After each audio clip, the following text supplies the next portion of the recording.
नमस्कार दोस्तों, इसमें हम करेंगे फिजिक्स।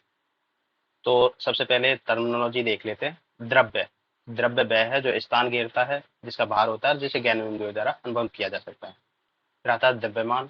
तो द्रव्यमान पदार्थ की वह मात्रा है जो सदैव नियत रहती है, और ये अदिश राशि है। वही भार क्या है? भार वह आकर्षक बल है जो किसी वस्तु को पृथ्वी अपनी जिस आकर्षित करने के लिए लगाती है। मतलब भार वह बल है जिससे किसी भी वस्तु को पृथ्वी अपनी ओर आकर्षित करती है। मतलब डब्ल्यू बराबर एम जी होता है। ये सदिश राशि है। द्रव्यमान सदैव नियत होता है, लेकिन ये परिवर्तित रहता है। फिर आता है ऊर्जा।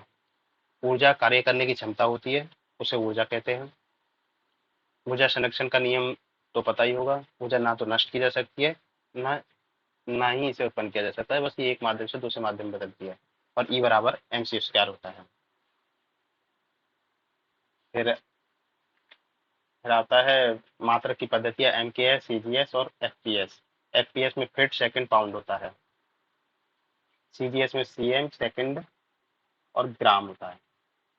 फिर आते हैं राशियां, भौतिक राशियां। सदिश होती है और अदिश होती है। तो सदिश में हो जाएंगी जिसमें परिमाण भी हो और दिशा भी हो, जैसे वेग, विस्थापन। अदिश राशियां जिनमें केवल परिमाण होता है, दिशा नहीं होती। द्रव्यमान, चाल, दूरी। फिर आता है विस्थापन। क्या होता है? प्रारंभिक और अंतिम स्थितियों के मध्य न्यूनतम दूरी होती है, उसे विस्थापन कहते हैं। फिर न्यूटन के नियम आते हैं। तो पहला नियम होगा जड़त्व का नियम, अर्थात जो वस्तु स्थिर है तो वो स्थिर ही रहना चाहेगी। मतलब अपनी स्थिति में परिवर्तन नहीं करना चाहती। और अगर वस्तु गतिशील है तो सदैव गतिशील ही रहना चाहेगी। जैसे इसके एग्जाम्पल हो जाएंगे, पेड़ को हम जब हिलाते हैं तो पेड़ से फलों का गिरना। वहीं चलती बस में अगर कोई व्यक्ति खड़ा है तो जब ब्रेक लगाते हैं तो वो एकदम से आगे बढ़ता है। मतलब वो स्थिर रहना चाहता है, पर उसके वो आगे की तरफ झुक जाता है। अगला आता है संवेग संरक्षण का नियम। इस नियम के अनुसार किसी वस्तु पर आरोपित बल सदैव संवेग में परिवर्तन की दर के समानुपाती होता है। मतलब एफ बराबर D P by D T हो जाएगा। आता संवेग। संवेग तो पता ही है, द्रव्यमान व उसके वेग के गुणनफल को कहते हैं। फिर तीसरा नियम आता है क्रिया प्रतिक्रिया का नियम। फिर आता है गुरुत्वाकर्षण। तो गुरुत्वाकर्षण जो है, पहले तो इसकी परिभाषा पता होनी चाहिए। तो परिभाषा हो जाएगी गुरुत्वाकर्षण बल की क्या? वह बल जो दो वस्तुओं के मध्य द्रव्यमान के कारण लगता है आकर्षण बल, आकर्षण बल के रूप में, तो उसे बोलते हैं गुरुत्वाकर्षण बल। मतलब किन्हीं भी दो वस्तुओं के मध्य द्रव्यमान के कारण लगने वाला आकर्षण बल ही गुरुत्वाकर्षण बल है। तो जैसे जैसे जैसे सूर्य के चारों ओर सब पृथ्वी चक्कर लगाती है, या पृथ्वी के मतलब उपग्रह होते हैं, वो गुरुत्वाकर्षण बल के रूप में देखा जा सकता है वहां पे। आती है इसकी विशेषताएं। तो इसकी विशेषताएं क्या हो जाएंगी? गुरुत्वाकर्षण की विशेषता है कि ये आकर्षक प्रकृति का होता है, माध्यम पर निर्भर करता है, कमजोर बल है, और इसकी परास अधिक होती है। दोनों के द्रव्यमान, वस्तुओं के द्रव्यमान के भी पर डिपेंड करता है, और उनके मध्य दूरी है उस पर भी डिपेंड करता है, और रेखीय जो उनके बीच में जो रेखीय दिशा बन रही है उसी में ये लगता है। फिर आता है इसका महत्व। तो महत्व तो ये है कि पृथ्वी से बांधे रखने में हमारी ये महत्वपूर्ण है। वही वहीं जैसे उपग्रह होते हैं उनमें ये महत्वपूर्ण है, और ज्वार भाटा वगैरह इन सब में देख सकते हैं। फिर गुरुत्वाकर्षण पर परिवर्तन कैसे होता है? हाइट और गहराई के हिसाब से होता है। अगर हाइट बढ़ती है तो रेडियस बढ़ेगी, मतलब रेडियस बढ़ेगी तो इसका मतलब हो जाएगा गुरुत्वाकर्षण हाइट बढ़ने के साथ कम होगा। जबकि वो गहराई बढ़ती है, और तो गहराई बढ़ती है तो मास में कमी आती है, फिर वो गुरुत्वाकर्षण बल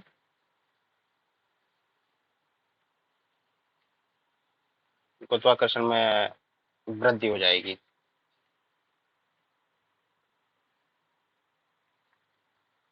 सॉरी, कमी हो जाएगी। मतलब हाइट बढ़ने पर भी ग्रेविटेशनल जी में कमी आती है, और और गहराई बढ़ने पर भी जी में कमी आएगी।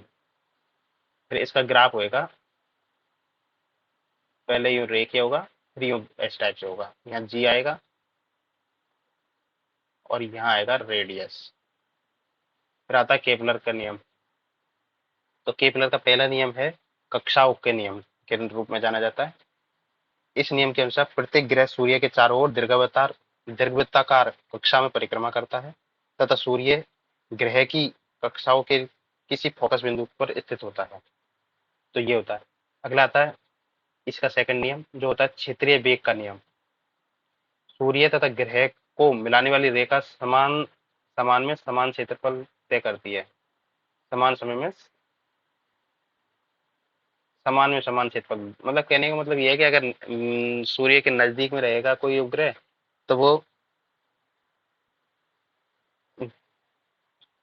तो उसका वेग बढ़ जाएगा, वहीं सूर्य से अगर दूर जाएगा तो उसका वेग कम हो जाएगा। फिर अगला आता है परिक्रमण काल का नियम। इनके इसके अनुसार किसी ग्रह के परिक्रमण काल का वर्ग ग्रह व सूर्य के मध्य औसत दूरी के घन के समानुपाती होता है। मतलब T square is equal to R square, नहीं आर क्यू, सॉरी घन है ना वहां पे, तो आर क्यू हो जाएगा। फिर आता है पलायन वेग।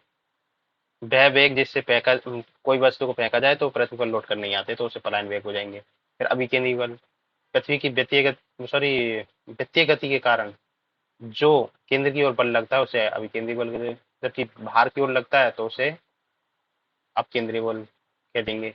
अब इसका एग्जाम्पल तो हो जाए, अभिकेंद्री बल है, इसका एग्जाम्पल तो हम देख ही रहे हैं। ये जैसे पृथ्वी के चंद्रमा लगाता है, मतलब गुरुत्वाकर्षण बल इसका एग्जाम्पल हो जाएगा। जबकि अपकेंद्रीय बल है इसका आप वॉशिंग मशीन के रूप में देख सकते हैं। फिर वायुमंडलीय दाब क्या होता है? तो वायुमंडल में उपस्थित गैस कारण या जलवायु के कारण जो दाब लगता है उसे वायुमंडलीय दाब कहते हैं।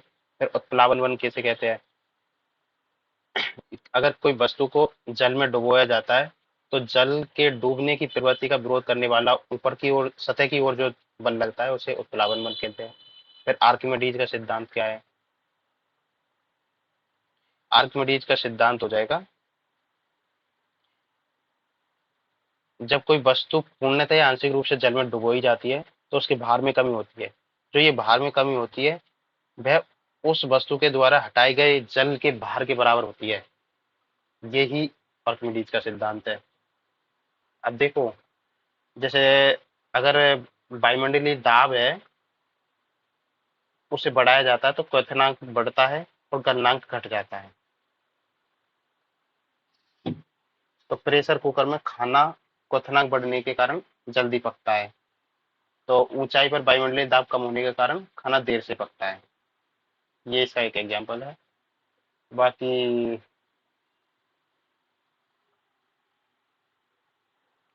अब अगला आता है ऊष्मा। तो ऊष्मा, सबसे पहले तो ऊष्मा एक ऊर्जा का रूप है। ये दो असमान तापमान वाली वस्तुओं के बीच में उच्च तापमान वाली वस्तु से कम तापमान वाली वस्तु की ओर स्थानांतरित होती है और ये एक अदिश राशि है और इसका मात्रक हो जाएगा कैलोरी। ठीक है। तो ऊष्मा को कार्य में परिवर्तित किया जा सकता है। फिर अब हम पढ़ते हैं, फिर आते तापमापी। तो तापमापी एक तीन तरीके से बोल सकते हैं वैसे तो। ये जैसे ये वाले पारा और एल्कोहल है ये होते हैं अ, तरल तापमापी, जबकि ये गैस वाला हो गया। और प्लेटिनियम ये प्रतिरोध तापमापी बोलते हैं, इसको पायरोमीटर बोलते हैं। ये बहुत हाई टेम्परेचर पे को भी नाप सकता है। फिर एक थर्मा, ये मेरे ख्याल से ये आएगा, इसको बोलते हैं क्या, इसको बोलेंगे थर्मोकपल कपल तापमापी। ये पे है यहाँ पे, थर्मोकपलिंग तापमापी बोलते हैं ना। तो इसमें पहला आता पारा। तो पारा का जो रेंज होती है वो -39 से 357 डिग्री सेंटीग्रेड सेल्सियस होती है। क्योंकि ये -39 डिग्री सेंटीग्रेड पे जम जाता है तो मतलब ये इसका हिमांक बिंदु है। इसलिए ये मेडिकल क्षेत्र में तो क्लिनिकल रूप में तो ये यूज किया जाता है, इसलिए इसको क्लिनिकल तापमापी कहते हैं। जबकि ये मौसम वगैरह की जो रेंज है उसको नहीं जान पाता, इसलिए इसे मौसम के लिए प्रयोग नहीं करते। उसके लिए हम करेंगे एल्कोहल का यूज, क्योंकि इसका हिमांक होता है -114 डिग्री सेल्सियस। क्योंकि तो ये मतलब अच्छे खासे कम तापमान को भी नाप सकता है, इसलिए इसे जैसे अंटार्कटिका वगैरह उन सब में भी यूज कर सकते हैं। फिर अगला आता है गैस तापमापी, जिसमें अगर इन यहाँ पे ये ध्यान रखने की बात है ये कि ये इस नियम सिद्धांत पे काम करते हैं कि तापमान बढ़ाने पर जो लिक्विड होता है उसका प्रसार होता है, तो उस सिद्धांत पे काम करते हैं। इसी प्रकार से गैस में भी यही सिद्धांत होता है।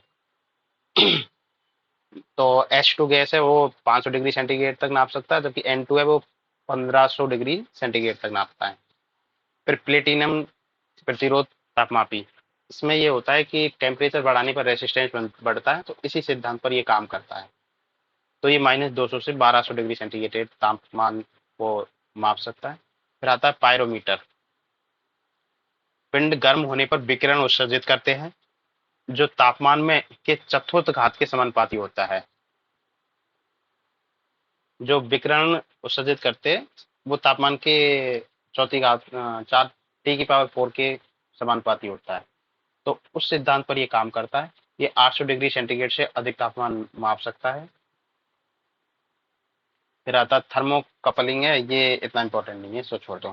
फिर तापमान पैमाने हैं उनके बीच में संबंध पता होना चाहिए, तो ये संबंध होता है C/100 इक्वल टू F-32/100 वो सॉरी 180 इक्वल टू K-273/100।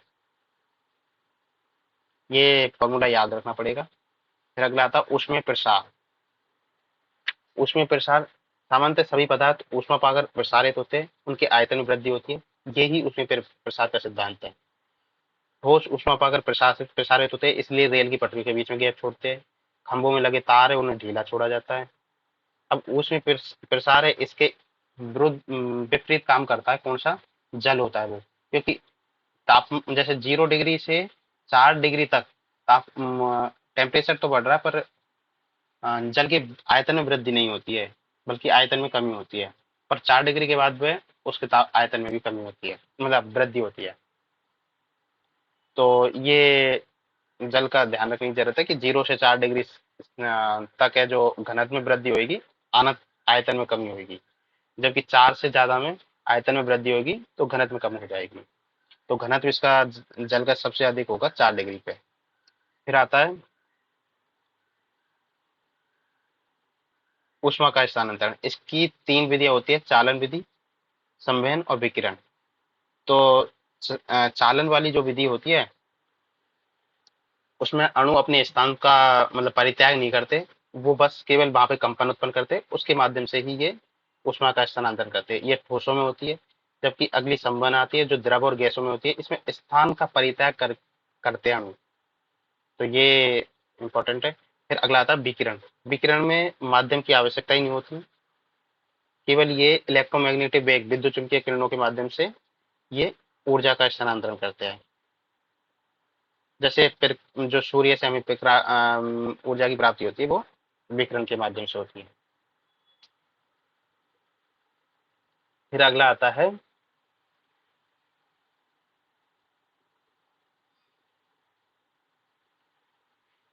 कि ऊष्मा का उत्सर्जन किस किस चीज पर निर्भर करता है।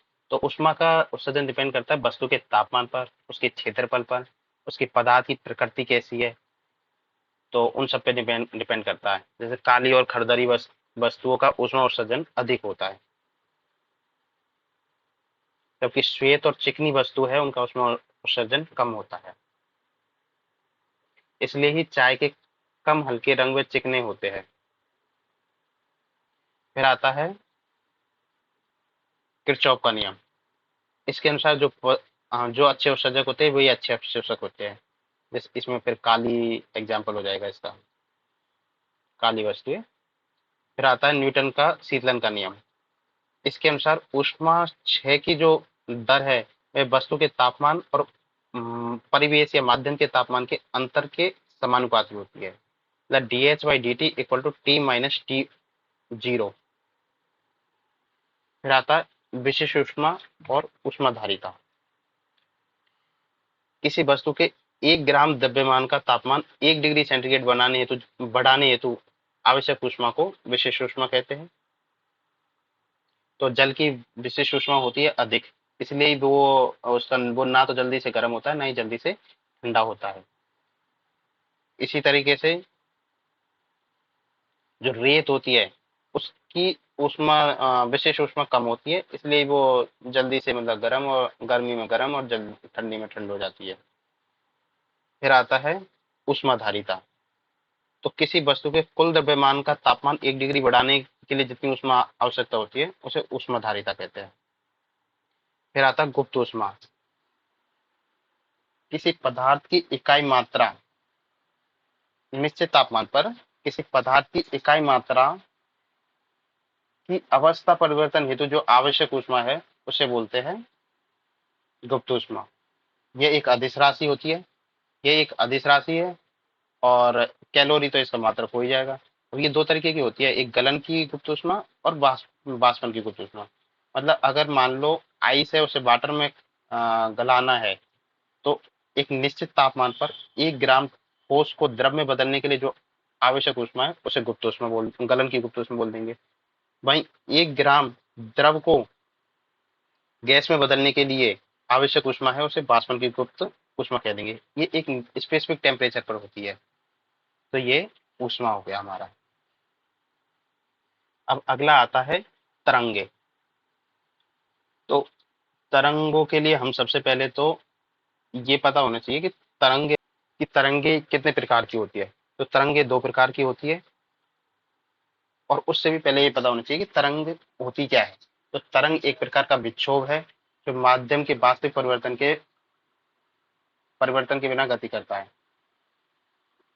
या अच्छी डेफिनेशन हो सकती है, किसी माध्यम अथवा निर्वात में एक बिंदु से दूसरे बिंदु तक ऊर्जा स्थानांतरण करने वाले विक्षोभों को तरंग कहते हैं। किसी माध्यम अथवा निर्वात में एक बिंदु से दूसरे बिंदु तक ऊर्जा स्थानांतरण करने वाले विक्षोभों को तरंग कहते हैं।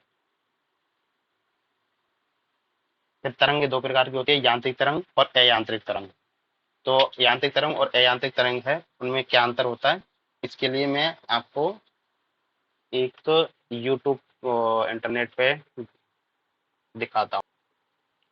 देखो, तो ये मैकेनिकल वेव और इलेक्ट्रोमैग्नेटिक वेव है, उनमें अंतर बता रखा है। तो mechanical wave are such wave that needs medium. तो इनको मीडियम की आवश्यकता होती है, इनको मीडियम की आवश्यकता नहीं होती है। तो मैकेनिकल वेव होती है, उसके एग्जाम्पल होते हैं साउंड वेव हो गई, या वाटर वेव हो गई, या सिस्मिक वेव हो गई। जबकि इसके हो जाएंगे radio wave, microwave, UV rays, ये सब। फिर मैकेनिकल वेव होती है, वो अनुप्रस्थ और अनुदैर्ध्य दोनों हो सकती है। जबकि ये वाली जो वेव होती है, इलेक्ट्रोमैग्नेटिक वेव, ये केवल और केवल अनुप्रस्थ होती है। फिर मैकेनिकल वेव होती है, वो वैक्यूम में ट्रेवल नहीं कर सकती, जबकि ये ट्रेवल कर सकती है। ये हमने ऊपर मीडियम में भी देखा। फिर आता है कि mechanical waves travel through their media at the difference speed upon physical properties. मतलब उसकी फिजिकल प्रॉपर्टीज है मीडियम में, उस पर डिपेंड करती है। जबकि ये ऐसा, all magnetic waves can travel through the transparent medium at different different speed depending upon the refractive index of the respective medium. उनके रिफ्रैक्टिव इंडेक्स है उस पर डिपेंड करती है ये, ना कि फिजिकल प्रॉपर्टीज पे। ये वाला पॉइंट था, mechanical waves are produced by vibratory motion in the respective medium. Vibration से ये क्रिएट होती है। प्रोड्यूस्ड बाय चेंजिंग द ये इलेक्ट्रोमैग्नेटिक फील्ड है, उनके माध्यम से, उनमें चेंज करते हैं, उसके माध्यम से ये होती है जनरेट। तो ये इंपॉर्टेंट है, ये आ सकता है क्वेश्चन। फिर हम वापस आते हैं हमारे फिर हम वापस आते हैं, तो अब हमने पढ़ी थी ये वेव है, उनकी परिभाषा पढ़ ली हमने, और एक मैकेनिकल एनर्जी पढ़ लिया अंतर। अब आती है कुछ वेव्स है, जैसे विद्युत चुम्बकीय तरंगे है, तो उसके बारे में पता होना चाहिए। उनकी विशेषताएं क्या क्या होती है वो पता होना चाहिए। तो तो विद्युत चुम्बकीय तरंगों की विशेषता ये हो जाएंगी कि इनके लिए माध्यम की आवश्यकता नहीं होती है। दूसरा, इन पर कोई चार्ज नहीं होता है, और ये अनुप्रस्थ तरंगे होती है, और इनके एग्जाम्पल हो जाएंगे ये वाले। तो अब ये स्पेक्ट्रम है, तो इसकी भी हमें विशेषता पता होनी चाहिए। इसमें सबसे पहले खोजकर्ता पता होने चाहिए। तो सबसे पहले आती है रेडियो वेव। इसकी मार्कोनी ने खोज की थी। जबकि माइक्रोवेव है, इसकी हर्ट्ज ने खोज की थी। इंफ्रारेड है, इसकी खोज की थी हर्शेल, विलियम हर्शेल। जबकि ये तो दृश्य तरंगे है, इनकी खोज की थी न्यूटन ने। और यूवी रेज है, इनकी खोज की थी, यूवी रेज की थी रिटर नाम के एक वैज्ञानिक है उसने। फिर एक्स रे है, इनकी खोज की थी रोंटगेन ने। और जो गामा है, इसकी पॉल बिलार्ड ने, या इसको बेकुरल भी बोल देते, पॉल बिलार्ड सही रहेगा। और इनकी रेंज पता होनी चाहिए और उपयोग पता होने चाहिए। तो गामा की रेंज तो 10⁻⁻14 से 10⁻⁻11 है। फिर ये तीन तीन घटाया, फिर इसमें से भी तीन घटाया, 10⁻⁻11 से 10⁻⁻8 तक। फिर ये एक ही घटाना है, फिर एक ही घटाना है, फिर इसमें तीन घटाना है, फिर दो घटाना है, फिर तीन घटाना है। मतलब लास्ट इधर के दो, इधर इधर के दो में तीन, और इधर के में एक में तीन, फिर एक एक, फिर यहाँ पे तीन आएगा एक बार, और यहाँ पे भी तीन आएगा, और यहाँ पे दो। तो इस तरीके से याद रख सकते हैं। फिर इनके उपयोग है, तो उपयोग तो सबको पता ही है कि गामा रेज है, इनका कैंसर में यूज कर, कैंसर की ट्रीटिंग में यूज करते हैं। एक्सरे होती है, वो उत्तक को, जीवों की मतलब जो हानि पहुंचाने वाले होते हैं उनको नष्ट करती है। यूवी रेज है, ये कीटाणुओं को जल शोधन वगैरह इन सब में यूज होती है। ये यूवी रेज है, इसके भी तीन प्रकार होते हैं, एक यूवी ए, फिर यूवी बी, यूवी सी। तो जो अपने पृथ्वी तक पहुंचता है उसको यूवी, पृथ्वी तक पहुंचता है वो यूवी ए होता है। यूवी बी और यूवी सी ओजोन की परत द्वारा रोक लिए जाते हैं,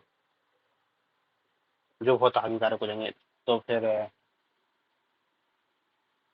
जो लेसिक होती है, उसमें भी हम यूवी किरणों की यूज करते हैं। फिर दृश्य तरंगे होती है, दृश्य तरंगे तो फिर यूज होती ही है।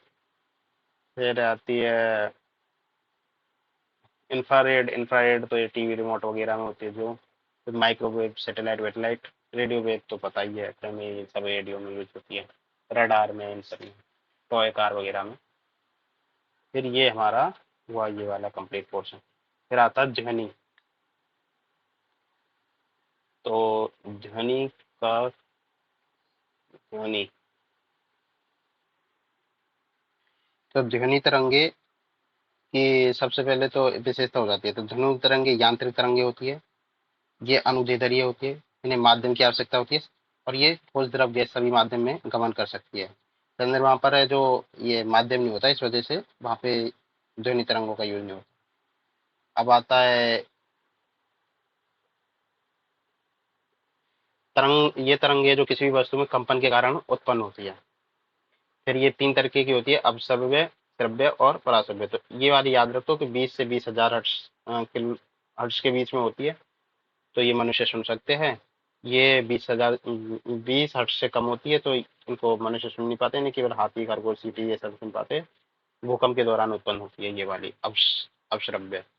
जबकि पराश्रव्य होती है, ये 20,000 हर्ट्ज से ज्यादा हो जाएगी, तो इनको कीट, चमगादड़ ये सब सुन जाते हैं। और ज्वालामुखी वगैरह होते हैं विस्फोट, उस टाइम पे ये उत्पन्न होती है। इन्हें सोनोग्राफी में भी यूज करते हैं, या सोनार में यूज करते हैं, या जीवाणुओं को नष्ट करने के लिए भी यूज करते हैं। सोनार होता है वो साउंड नेविगेशन एंड रेंजिंग होता है। तो सोनार है वो इम्पोर्टेंट है, उसको देख सकते हैं आप कि सोनार क्या होता है। सोनार की खोजकर्ता पहले तो ये पता होना चाहिए, तो वो पॉल लैंगविन थे। इसका सिद्धांत है परावर्तन का सिद्धांत। ये जहाजों व पनडुब्बियों में समुद्र की गहराई व हिमशैलों का पता लगाने में मदद करता है। तो सोनार याद रखना है। फिर आता है ध्वनि की ये प्रत्यास्थता। प्र- तो प्रत्यास्थता बढ़ने पर ध्वनि की चाल कम हो जाती है। इसलिए तो ठोस द्रव गैस, मतलब ठोस में सबसे ज्यादा गति होती है, फिर ठोस से द्रव में और गैस में कम होती जाएगी। फिर आता है तारत्व। तो तारत्व क्या होता है, सबसे पहले तो ये पता होना चाहिए। तो ध्वनि का वह लक्षण जिससे उसके पतले पे भारी होने का पता लगाया जाता है, उसे तारत्व कहते हैं। तारत्व अगर मतलब महिला होती है, उसकी फ्रिक्वेंसी ज्यादा होती है उसकी आवाज में, तो तारा तो ज्यादा होता है, मतलब आवाज पतली हो जाती है। वहीं आदमी की आवृत्ति कम होती है, तो तारा तो कम होता है, तो आवाज भारी हो जाती है। फिर आता है अनुरमण, अनुरण रणन, रेब्रेवेशन बोलते हैं इसे। तो किसी हॉल में ध्वनि स्रोत के बंद होने के उपरांत भी ध्वनि का कुछ देर तक सुनाई देना अनुरणन कहलाता है। तो बादलों की जो गड़गड़ाहट होती है, वो अनुरणन रणन का ही एग्जाम्पल है। तो इससे बचने के लिए दीवार पर मोटे मोटे मोटे पर्दे लगा दिए जाते हैं, फर्श पर कालीन बिछा दी जाती है, और छत को खुरदरा रखा जाता है। तो ये है अनुरणन और उसके उपाय। फिर आता है प्रतिध्वनि। परावर्तन के बाद सुनाई देने वाली ध्वनि को प्रतिध्वनि कहते हैं।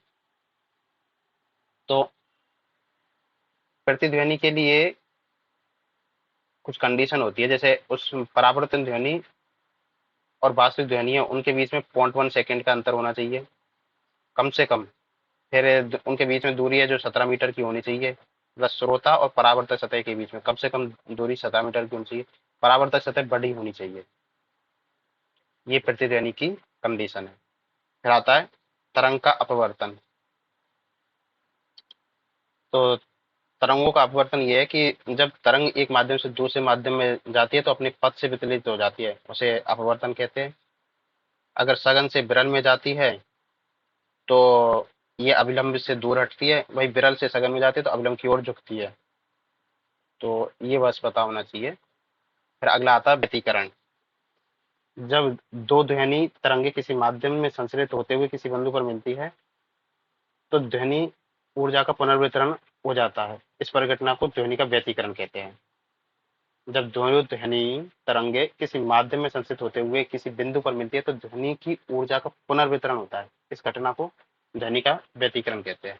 अब ये दो तरीके का होता है, संपोषी व्यतिकरण और विनाशी। अगर समान आयाम और आवृत्ति की दोनों तरंगें मिल जाती है तो उनका आयाम वगैरह बढ़ जाएगा, उसकी तीव्रता भी बढ़ जाएगी, तो उसे संपोषी। और जब जब समान आयाम और आवृत्ति की दो तरंगें विपरीत कला के साथ मिलती है तो उसे विनाशी व्यतिकरण कहते हैं। रेडियो में ध्वनि की तीव्रता किसी स्थान पर कम तो कम किसी पर ज्यादा होती है, वो इसी का ही एग्जाम्पल है। अगला आता है डॉपलर प्रभाव। जब श्रोता और स्रोत के मध्य सापेक्ष गति होती है तो श्रोता को ध्वनि की आवृत्ति बदलती हुई प्रतीत होती है, इसे डॉपलर प्रभाव कहते हैं। अगला आता है ध्वनि का विवर्तन। ध्वनि का वह गुण जिसके कारण वह अवरोध सतह के किनारे से मुड़कर विभिन्न दिशाओं में गमन करती है, तो इसे ध्वनि का विवर्तन कहते हैं। उदाहरण हो जाएगा सड़क पर चलती हुई गाड़ी की आवाज एक कमरे में बैठे व्यक्ति को सुनाई देना, ये ध्वनि का विवर्तन होता है। अब हमारा बचा है नाभिकीय विखंडन एंड नाभिकीय विखंडन, संलयन और रेडियोधर्मिता। इसे हम नेक्स्ट वीडियो में देखेंगे। तब तक के लिए धन्यवाद।